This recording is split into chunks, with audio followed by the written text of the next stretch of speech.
not made losses. And when you hear people talking about GoldBod losses, maybe they are dreaming or they are hallucinating. That is what it is. We've not made any losses. These are imaginary. You are buying in excess of 3 to 4 billion Ghana cedis of gold every day. Yeah. And you are taking money from the Bank of Ghana for this purpose. Yeah. And every week, you didn't say every week. Yeah. Every week, yeah. 3 to 4 billion Ghana cedis, not dollars. Right. And you are saying you have made profit and you have not made a loss. We've made surplus. Because but we are told that what you are doing is that you are transferring the losses onto the books of the Bank of Ghana. Thank you for that question. Thank you. The reason why we've not made losses as GoldBod is that every money Bank of Ghana has given us, we have accounted for it. We've given them the gold equivalent. And we have gotten paid, we've been paid our agent fees. That is why we've not made a loss. But let's go to the claim. You see, when you catch them here, they move here. They say, oh, now it is not the GoldBod that is making a loss. The GoldBod rather is transferring its losses onto the books of the BOG. How can an institution which is not making a loss transfer losses it is not making? Does this make sense? How can we transfer losses we haven't made? What GoldBod has done this year, you see, a child must learn to crawl before it walks. And a child must learn to walk before it runs. We established on 2nd of April, but by law, we took over the PMMC structure. And that PMMC structure is not fit for the purpose of the GoldBod mandate. So we needed to put in place the necessary institutional and operational framework that can deliver the GoldBod mandate, which means new departments, new units, new employees, new systems, new policies, and all that. So our supervising minister... Including police powers. Exactly. Setting up your task force and all that. Because PMMC didn't have a task force, PMMC didn't have a risk unit, PMMC didn't have a trading department, and we have to put all that in place and employ workers. Then our minister, Ato Esforsen, says, you have 7 months to the end of the year. This is the time for you to learn how to crawl. So put in place these measures. But while at that, you can't be doing nothing.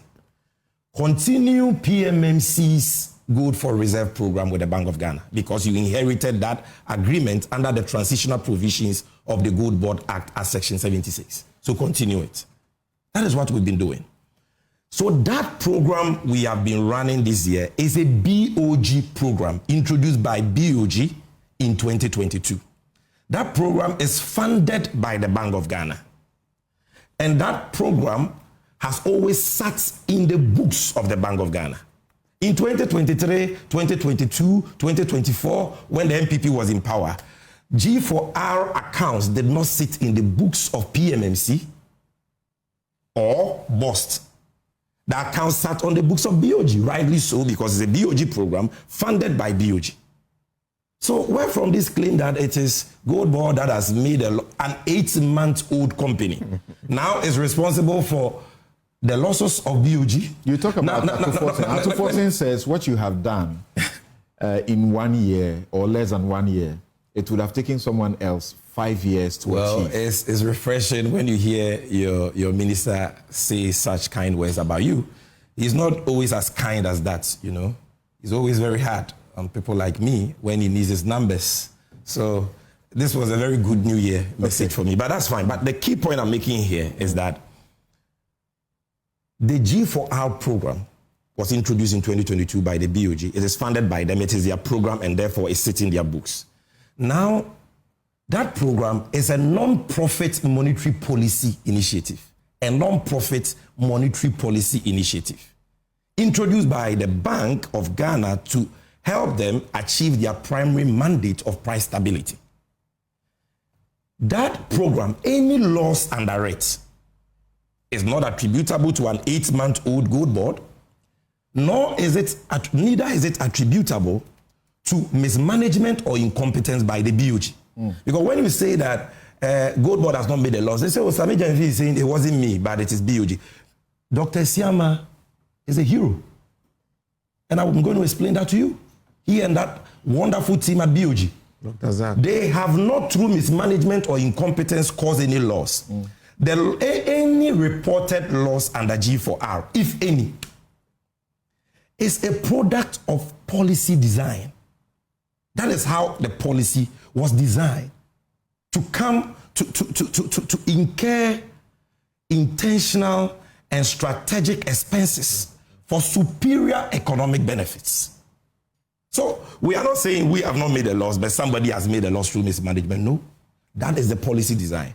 And it is so sad that those under whom the policy was introduced are now feigning ignorance about the policy objects and the policy design. Earlier in April of 2024, was it 2025, you were heard to have made, criticism of the PMMC for buying the gold at what you call spot price for the gold for reserves. Yeah. And then selling to make loss. Meanwhile, you're doing the same thing. Okay. You must understand, when I was speaking about the need for us to achieve some consensus, some agreement with miners, for us to be able to buy gold within a certain discount threshold, I was talking about the GoldBod model.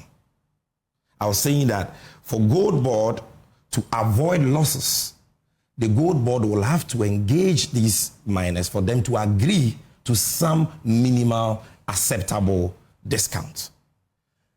Under G4R, that is not the policy design and the policy rationale. First of all, let's ask ourselves, why was G4R introduced? Once you understand that, you will understand the point I'm making. The Bank of Ghana, Samson, did not wake up one day and said that, look, we want to make profit so we are going into gold for reserves. That was not the policy rationale. Over the years, Ghana has accumulated reserves mainly from the export earnings of commodities like cocoa, oil, and gold, and other export earnings. That has not been enough. So governments have resorted to borrowing to shore up reserves. Because without your reserves, your currency is dead. And without a stable currency, you don't have a country. You don't have an economy. So governments have had to resort to borrowing. Now, when the MPP came into power, that reached a crescendo. Of course, they abused it. And every year, averagely, they were borrowing from the Eurobond market about 2 to 3 billion US dollars. So by 2022, the results were staring us in the face. Debt default, marked by hyperinflation of 54%, currency depreciation of more than 50% by November 2022. And we being locked out of the capital market. So we could not borrow for dollars again. So there was so much pressure on the currency, and the currency was depreciating. It hit 17 cedis at some point in 2022. Upgraded to junk status. Yes, because there was no supply of FX to meet demand. So the Bank of Ghana said, okay, now we can borrow for dollars again. And you see, when you borrow for dollars, the effect is palliative, temporal, because you have to repay the debt. And when you are repaying, you have to pay it in dollars. You have to go and find dollars to repay. So the Bank of Ghana said, okay, we will use cedis to buy our gold in Ghana. And we will sell the gold on a weekly basis, T+4, for dollars, and give the dollars to the market. So the purpose of the program has always been foreign exchange accumulation, to meet market FX needs and to build reserves. For what purpose? For the purpose of national economic stability. The purpose is not for the central bank to be trading gold like a licensed buyer of the GoldBod trades gold, buying at discounts and margins to make profit. That was not the purpose. So when the Bank of Ghana started this, they didn't have any GoldBod in the picture. The market was dominated by foreigners. And these foreigners were not repatriating FX inflows back to Ghana. They were bringing dollars through the Abochi man, through what is called Hawala. So it was not impacting the finance sector, the financial sector. So, and these people buy gold from 1957 till now. Gold is bought in the market at, say, 1% to 2% discount. But the exchange rate is always market rate, the informal retail rate. So Bank of Ghana says, I need a strategy to get the gold instead of these foreigners. So Bank of Ghana through the Minister for Lands, Samuel Abujinapo, and I can give you the statement, announced to gold traders that henceforth, buy gold, but you can't export. Sell the gold to PMMC for and on behalf of BOG, and that BOG will buy the gold at spot price. That was the incentive to encourage people to give their gold to the state so that we can get the much needed forex.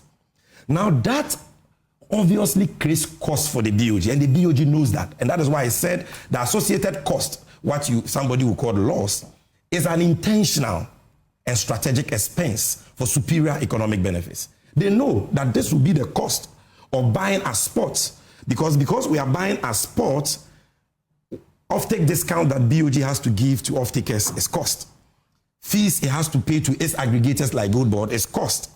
Purity losses that it suffers between SRF assay and fire assay is cost. So they know that they will attain cost. But they know that the benefits of getting the much needed FX will be far superior. That is it. And that is why Samson, it has never been an issue for the BOG incurring costs under G4R. So what you are telling us is that you're practically justifying, the program despite its downside costs. Exactly. For as long as it props up the economy the way it has done in the last, year, we are good. So when the IMF was speaking... And on the point of spot price, just one second. You see, Ghana, a lot of time, we must learn from experience. Let your producers, they can put on the screen the table I gave them of good ASM gold exports, small-scale gold exports from 2018 to 2025. You see something very interesting. In 2021, the MPP introduced a 3% withholding tax on small-scale gold. Small-scale gold exports output declined sharply that year. Look at the table. Okay, I can see it here. It's not on the main screen. From 39.3 tons in 2020, worth $2 billion, it dropped to 3.4 tons. 3.4. The whole year 2021, Ghana got 3.4 tons. Single 3.4 tons from small-scale sector. Why? Because of a 3% discount in the form of withholding tax. And FX inflows reduced from $2 billion in 2020, COVID year, $2 billion, to $185 million. So learning from this experience, the Bank of Ghana does not pursue its own accounting profits, because the Bank of Ghana is the banker of last resort, is the banker of government. It is mandated to achieve price stability and support government's economic policy. They are there to build reserves to ensure that your currency is strong. And when you achieve that, the benefits you get renders any accounting loss infinitesimal. And when we get there, I'm going to explain to you what those benefits are. We need to get there as quickly as we can. And for those of you just joining, this is News File, and I've got my other guests here, but the plan, the arrangement was that we will take sufficient time with Sammy Gyamfi, the CEO of the GoldBod, to allow him sufficient time to explain all the matters that have come up before we bring in our panelists to also ask him questions and bring their perspectives on this issue. So,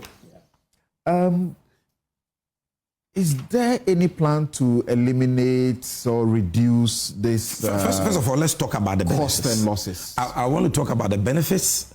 Then I will tell you when we say cost, G4R cost or loss, what it is. Okay. And I will tell you how it can be quickly. reduced or eliminated. Number one, let's assume we maintain that the Bank of Ghana is right. We must wait for the external audit before we can make any specific pronouncement on losses. It's important, because any figure you throw out there may prove to be inaccurate after an audit is carried out. The IMF did the wrong thing?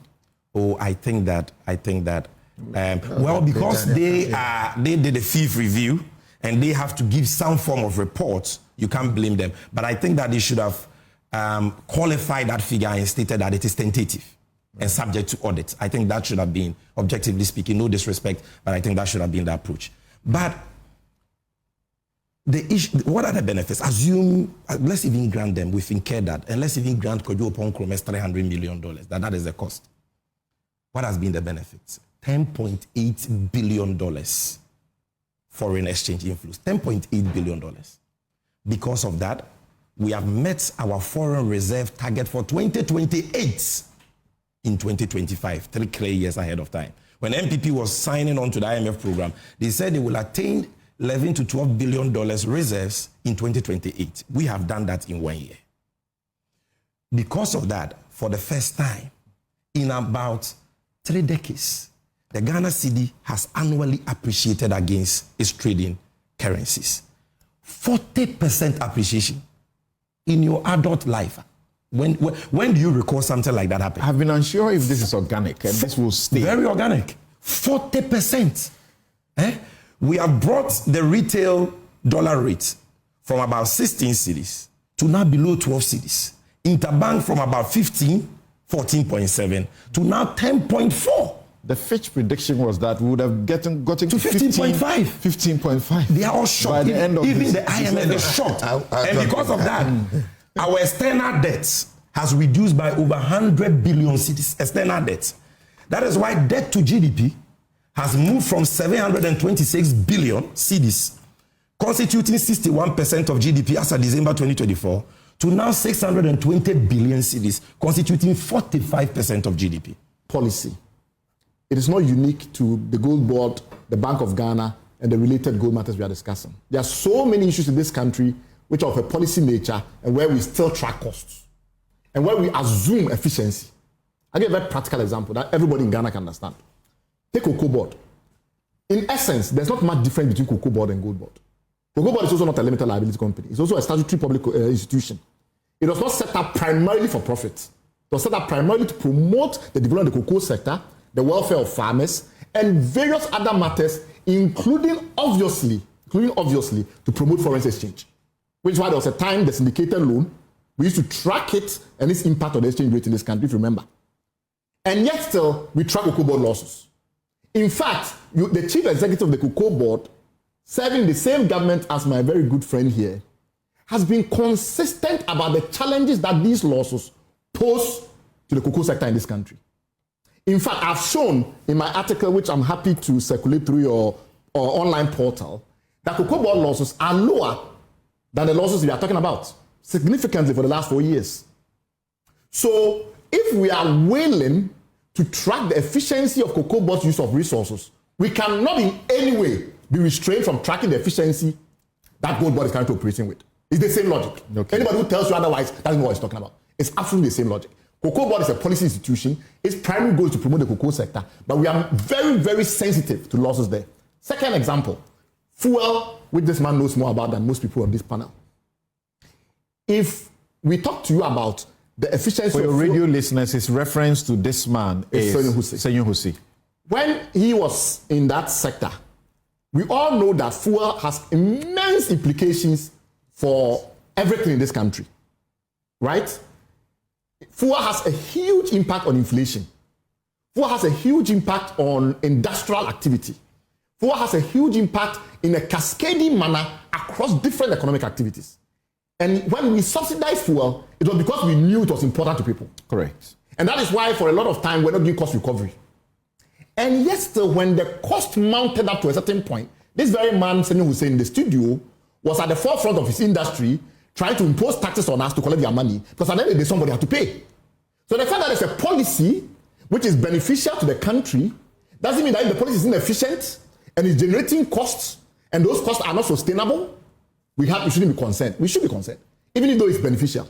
I beg you, since you mentioned that, let's get it wrong. You are absolutely wrong yesterday, tomorrow, and forevermore. If you say that the subsidy policy in oil was beneficial to this country in any shape or form. I'm saying that from a government point of view, it was never beneficial to the economy.